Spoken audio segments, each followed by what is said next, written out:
வாழ்க வையகம், வாழ்க வையகம், வாழ்க வளமுடன். குரு வாழ்க, குருவே துணை. குருவின் மலரடி போற்றி. சிந்தனையை, உடல் நலத்தை சீரமைத்து உய்வித்த குருவே வாழ்க. தியானமே யோகம், யோகமே ஞானம். தமிழ் ஆனந்த யோகம். வாழ்க வளமுடன். இன்றைய சிந்தனை தலைப்பு காந்த புராணம்.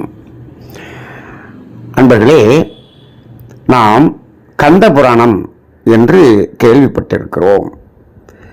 இப்போ காந்த புராணம் என்று சொல்கிறோமே என்று சொன்னால், காந்த புராணம் என்பதுதான் இப்பொழுது கந்த புராணம் என்று மாறி வந்திருக்கிறது என்பதை உணரக்கூடிய சிந்தனை தான் இந்த சிந்தனையாக இருக்கிறது. இப்போ இந்த இடத்தில் கந்தன் என்று நாம் ஒரு கடவுள் பெயரை சொல்கிறோம். முருகன், கந்தன், இப்படியெல்லாம் சொல்லுகிறோம் அல்லவா? காந்தன் என்றுதான் இருந்தது, அதுதான் கந்தனாக மாறியது. காந்தன் என்பது கந்தனாக மாறியது, காந்த புராணம் என்பது கந்த புராணமாக மாறியது. இப்பொழுது அதெல்லாம் சொந்த புராணமாக மாறிக்கொண்டிருக்கிறது என்பது ஒரு புறம் இருக்கட்டும். இப்போ இது என்ன காந்த புராணம் என்று சொன்னால், காந்தம் என்பதனுடைய தத்துவம்தான் இங்கு அது மக்களுக்கு எளிமையாக புரியக்கூடிய அளவில் சொல்லப்பட்டது. இப்போ பாருங்க, எது காந்தம் என்பது இன்றைய சிந்தனையில் விளக்கப்பட்டிருக்கிறது.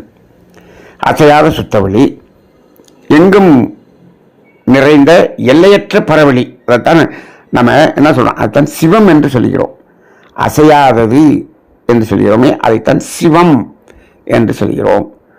ஒரு குழந்தை அசையாமல் இருந்துச்சுன்னா சிவனே சிவனேன்னு இருக்குது, சிவமேன்னு இருக்குதுன்னு சொன்னது சிவனேன்னு இருக்குதுன்னு மாற்றிட்டோம். சரி, சிவம்.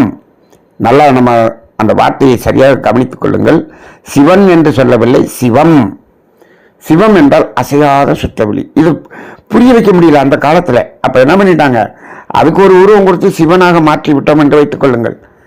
எல்லாமே மனிதர்களுடைய அறம் வாழ்க்கை வாழ வேண்டும் என்பதற்காக உருவாக்கப்பட்டது. அதை அறிந்து கொள்ளாத நிலையில் அப்படி.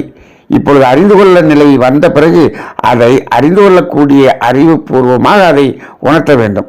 இப்பொழுதும் அதே நிலையில் அதை நாம் சொல்லிக் கொண்டிருந்தால் இப்போ என்ன ஆகும்?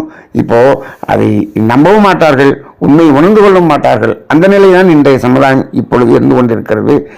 இந்த காலகட்டத்தில் தான் நாம் இதையெல்லாம் விளக்கக்கூடியதாக இருக்கிறோம். மகரிஷி அவர்கள் சொல்வார்கள், நம்பிக்கை விளக்கம் முழுமை பேருன்னு சொல்லுவாங்க. அப்ப இந்த பக்தி மார்க்கத்தில் இதை எப்படியாவது அவர்களை நம்பிக்கையின் அடிப்படையில் உணர்த்தி அவர்களை அறவழியில் வாழ வைக்க வேண்டும் என்ற ஒரு நிலைக்கு சென்றதுதான் பக்தி மார்க்கம்.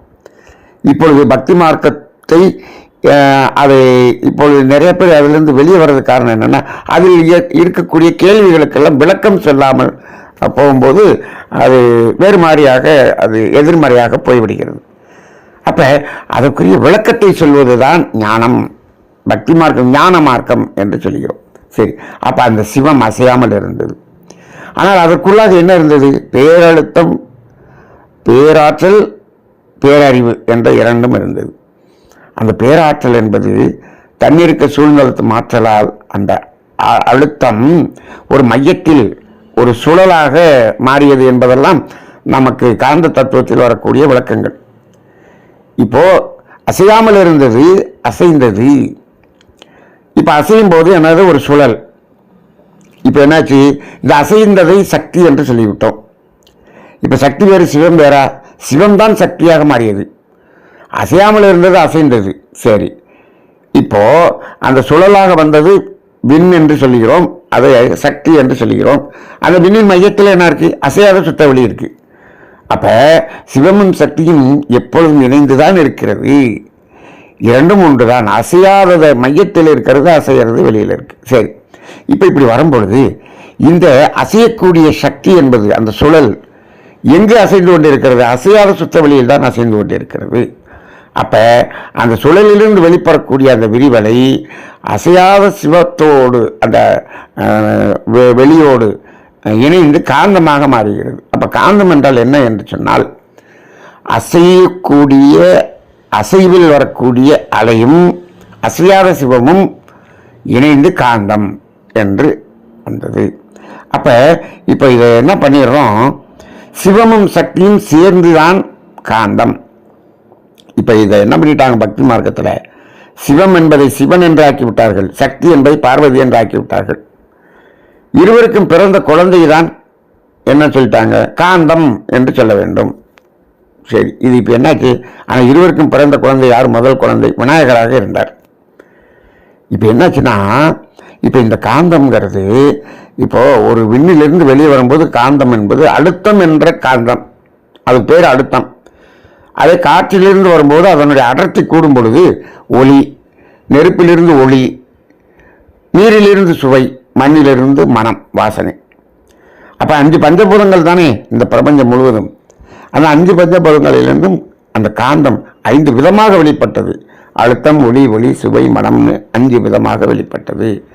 அப்ப இதை சொல்ல போது இந்த பக்தி மார்க்கத்தில் என்ன செய்து விட்டார்கள், இந்த சிவமும் சக்தியும் இணைந்து காந்தமாக வெளிப்பட்டது. அந்த காந்தம் பஞ்ச தன் மாத்திரைகளாக வெளிப்பட்டது என்று சொன்னார்கள். அப்ப இதெல்லாம் புரிய முடியல, அந்த காலத்தில் இந்த கல்வி அறிவு குறைவு, அப்ப புரியல. அப்ப என்ன பண்ணிட்டாங்க, இப்போ இந்த சிவமும் சக்தியும், அப்ப சிவனும் பார்வதியும் இணையும் போது அவங்களுக்கு ஒரு குழந்தை பிறந்துருச்சு. அந்த குழந்தை 5 காந்தம் என்ற தன்மையை சொல்லணும், 5 காந்தம்ங்கிறத சொல்லணும். அப்ப 5ங்கிறத சொல்லணும். அப்ப என்ன பண்ணிட்டாங்க, ஐங்கரத்தான் என்று சொல்லிவிட்டார்கள். அப்ப என்ன பண்ணிட்டாங்க, என்ன 4 காலை ஒரு தும்பிக்கையை சேர்த்து இந்த 5 கரம் என்று சொல்லி ஐங்கரத்தான் என்று சொல்லிவிட்டார்கள். அதை பிள்ளையாரு உருவமா ஆக்கி விட்டாங்க. இப்ப பிள்ளையார் என்பது யார், அழுத்தம், ஒளி, ஒளி, சுவை, மனம் என்ற 5 காந்தத்தை தான் விநாயகர் என்று சொல்லிக் கொண்டிருக்கிறோம். இதை முழு முதற் கடவுள் என்றெல்லாம் சொல்றாங்கல்ல, அது காரணம் என்ன என்றால், அடிப்படையாக ஜடப்பொருள்களாக இருக்கும் பொழுது இந்த 5 காந்தம் தான் வெளிப்பட்டது இந்த பிரபஞ்சத்தில். அதான் முதல் கடவுள். சரி, இப்போ அடுத்து உயிர்னு வந்தாச்சு. உயிர்னு வந்த பிறகு மனிதன் வரைக்கும் வந்தாச்சு. இப்ப என்ன பண்றாங்க சித்தர்கள், என்ன செய்யறாங்க, இப்ப அழுத்தம், ஒளி, ஒளி, சுவை, மனம்னு சொல்லிட்டோம். மனம்ங்கிறது அது வாசனை. இப்போ நம்மிடம் மனம், மைண்டுன்னு சொல்றோமே, மனமாக இருப்பது எது என்று பார்க்கிறார்கள். இதே காந்தம் தான் மனமாக இருக்கிறது, ஜீவகாந்தம் தான் மனமாகவும் இருக்கிறது. இதை நம்ம வேதாத்திரியத்தில் நிறைய விளக்கி இருக்கிறோம். இப்ப ஜீவகாந்தம் தான் மனமாகவும் இருக்கிறது என்று சொல்லும்போது, அப்ப இங்க இந்த 5ல் 1 விட்டு போச்சே, இது மனம். 2 சொல்லி போட்ட மனம் விட்டு போச்சே. அப்ப காந்தம் 5 தன்மாற்றம் மட்டுமில்லை, மனமாகவும் இருக்குது. அப்ப 6 நிலைகளில் வெளிப்படுகிறது. இப்ப 5 இல்லை 6ன்னு சொன்னாங்க. அப்ப இப்ப விநாயகர்னு சொன்னது என்ன பண்றது, அப்ப விநாயகர் கிடையாது அப்படின்னு சொல்லிடலாமான்னு அதை எடுக்க முடியாது. ஒரு பக்தி மார்க்கத்தில் ஒரு நம்பிக்கையில கொடுத்துட்டோம்னா அதை மாற்றுவது சில கடினம். அப்ப சித்தர்கள் என்ன பண்ணிட்டாங்க, இவங்க என்ன பண்ணிட்டாங்கன்னா 6 என்று சொல்வதற்கு பதிலாக சொல்வதற்காக சிவனுக்கும் பார்வதிக்கும் 2வது டெலிவரி, 2வது குழந்தை பிறந்து விட்டது. அதற்கு பெயர் தான் காந்தன் என்று வைத்து அவனுக்கு 6 முகம் என்று பெயர் வைத்து விட்டார்கள். இந்த 6 முகம் என்ன அப்படின்னா அழுத்தம், ஒளி, ஒளி, சுவை, மனம், மனம், இந்த 6 தான். அதுக்கு 6 முகம்னு வச்சு இப்ப 6 முகன் என்று பெயர் செலுத்தி விட்டார்கள். இதை காந்தன் என்றும் பெயர் செலுத்தி விட்டார்கள். முருகன் என்று சொன்னார்கள், அழகன் என்று சொன்னார்கள், நிறைய பேர் இருக்குதுன்னு வச்சுக்கோ. இப்ப முருகன், காந்தன் என்பது தான் முருகன். அப்ப முருக கடவுள் யார், அது ஒரு காந்தம். இது பஞ்சபூதங்களுக்கு நாம் பஞ்சபூதங்களை விளக்குவதற்காக விஞ்ஞானம் விநாயகரையும், காந்தத்தை விளக்குவதற்கு காந்தன் என்ற கந்தனையும். இப்ப காந்தன் என்பது இப்ப கொஞ்ச காலம் கழிச்சு கந்தனாக மாறிவிட்டது. அந்த காந்தத்தை பற்றிய புராணம் காந்த புராணமாக இருந்தது, அது கந்த புராணமாக மாறிவிட்டது என்று மகரிஷி சொல்லுவாங்க. இப்ப நீங்க பாருங்க, அருணகிரிநாதர் அந்த இறைவனை நோக்கி பாடுவார். என்ன பாடுவார் என்றால், ஏறுமையில் ஏறி விளையாடும் முகம் ஒன்று. முருகனுடைய 6 முகத்தையும் சொல்வார். ஈசனுடைய ஞான முகம், பேசும் முகம் ஒன்று. இது மாதிரி ஒவ்வொன்றா சொல்வார். குன்று ஒரு வேலேந்தி வந்த முகம் ஒன்று. இப்படி சொல்லிட்டு 6க்கும் 6 முகத்துக்கும் அவர் விளக்கம் சொல்லிவிட்டு கடைசி வார்த்தை என்ன சொல்லுவாருன்னா, 6 முகம் ஆன பொருள் நீ அருளல் வேண்டும், ஆதி அருணாசலம் அமர்ந்த பெருமாளே என்று அவர் பாடுகிறார். இப்ப என்ன பண்ணிட்டாரு, 6 முகத்துக்கு நான் ஒவ்வொன்றுக்கும் ஒவ்வொன்று சொல்லிட்டேன், உனக்கு 6 முகம் எப்படி வந்துச்சுங்கிறது எனக்கு தெரியலப்பா, சொல்லுப்பான்னு சொன்னார். அப்ப அருணகிரிநாதர் அவ்வளவு பெரிய சித்தரே 6 முகமா அந்த காந்த தத்துவம் அவருக்கு தெரியவில்லை, அதை நீதான் எனக்கு உணர்த்த வேண்டும் என்று சொல்லதாக சொன்னார். இப்போ அப்பனுக்கு பாடம் சொன்ன சுப்பையான்னு சொல்றாங்க பார்த்தீங்களா, அவரை என்ன சொன்னார், அந்த முருகன் சிவனுக்கு உபதேசம் செய்தார் என்று. என்ன காந்த தத்துவத்தை அவர் சொல்லி கொடுத்திருக்கிறார். யாருக்கு? சுத்தவெளிக்கு. சுத்தவெளியாக இருக்கும்போது காந்த தத்துவம், சுத்தவெளியில காந்தம் இல்லை. அது எப்பொழுது அசைவாக வந்ததோ, அசைவாக வந்த பிறகுதான் அது சக்தியும் சிவமும் சேர்ந்து காந்தம். அப்ப சிவனுக்கே காந்த தத்துவத்தை அந்த முருகன் உணர்த்தியார் என்று அதுதான் சுவாமி மலை என்றெல்லாம் சொல்லப்படுகிறது. இதுதான் பக்தி மார்க்கத்தில் வைக்கப்பட்ட கதைகள். இப்ப அதனால அது தவறு என்று சொல்ல முடியாது. அதுவும் ஒரு மனிதனை இந்த தத்துவங்களை எல்லாம் உணர்ந்து அந்த மனிதர்களை அறநெறியில் வாழ்வதற்கு உதவியதல்லவா. அப்ப அதையும் நாம் தவறு என்று சொல்லக்கூடாது. அந்த அடிப்படையிலே பக்தி மார்க்கத்தில் காந்தம் என்பது உணர்த்துவதற்காக இப்படியெல்லாம் இந்த விநாயகர், முருகன், கந்தன் என்றெல்லாம் வைக்கப்பட்டது. எந்த பகுதியில் என்று பாருங்கள். இது பெரும்பாலும் இந்த கந்தன், முருகன் என்ற அந்த பக்தி மார்க்கத்தில் இருக்கக்கூடிய அந்த கோவில்களில் இந்த தென் பகுதியில் மட்டும் தான் இருந்ததை பார்க்கிறோம். இதற்கு என்ன காரணம் என்று சொன்னால், இந்த காந்தம் என்பது 6 வகையாக வெளிப்படுகிறது என்பதை உணர்ந்து சொன்னவர்கள் இந்த தென்பகுதியில் வாழ்ந்த சித்தர்கள். இந்த சித்தர்கள் உருவாக்கியதனால்தான் அந்த முருகன் என்ற அந்த காந்தன் என்ற கோவில்கள் தென்பகுதியிலே அதிகமாக இருக்கிறது என்பதையும் உணர்ந்து கொள்கிறோம். ஆக இப்போ அந்த காந்தம் என்பதை உணர்ந்து நாம் செயல்படும் பொழுது அதுதான் உயிராற்றல் என்று சொல்கிறோம், அதுதான் ஜீவகாந்தம் என்று சொல்கிறோம், அதைத்தான் நோய் எதிர்ப்பு சக்தி என்று சொல்கிறோம். இது எல்லாத்தையும் உணர்ந்து கொண்டு நாம் வாழும் பொழுது இயற்கையை உணர்ந்து கொள்கிறோம். இதுதான் இயற்கை அறிவு.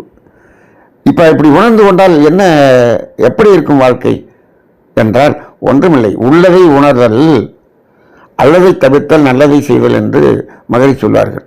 ஆக இந்த அடிப்படையிலே இந்த உண்மையை உணர்ந்து கொண்டால் நாம் அல்லதை தவிர்த்தல், யாருக்கும் துன்பம் கொடுக்காமல் இருந்து விடுவோம், நல்லதை செய்தல் என்ற துன்பம் போக்கும் செயலை செய்வோம்.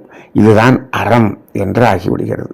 ஆக இந்த மனிதர்கள் அறநெறியில் வாழ வேண்டும், யாருக்கும் துன்பம் கொடுக்காமல் தானும் துன்பம் அனுபவிக்காமல் வாழ வேண்டும் என்பதற்காக சொல்லப்பட்ட இந்த புராணங்கள் தான் இந்த காந்த புராணம். அதில் ஒன்றுதான் காந்த புராணம். பல புராணங்கள் இருந்தாலும் அதில் ஒன்றுதான் காந்த புராணம். அது உண்மையான காந்த புராணம், அது கந்த புராணம் என்று இப்பொழுது இருக்கிறது என்பதை உணர்ந்து கொண்டு இந்த காந்தத்தை எப்படி நாம் பெருக்கிக் கொள்வது, அதை எப்படி நாம் அடர்த்தியாக வைத்துக் கொள்வது, அதற்கும் மனதுக்கும் என்ன தொடர்பு இருக்கிறது, நமக்கு வாழ்க்கைக்கும் அதற்கும் என்ன தொடர்பு இருக்கிறது என்பதையெல்லாம் உணர்ந்து அனைவரும் அறநெறியோடு வாழ்வோம், யாருக்கும் துன்பம் கொடுக்காமல் ஆரோக்கியமாக வாழ்வோம். வாழ்க வளமுடன்.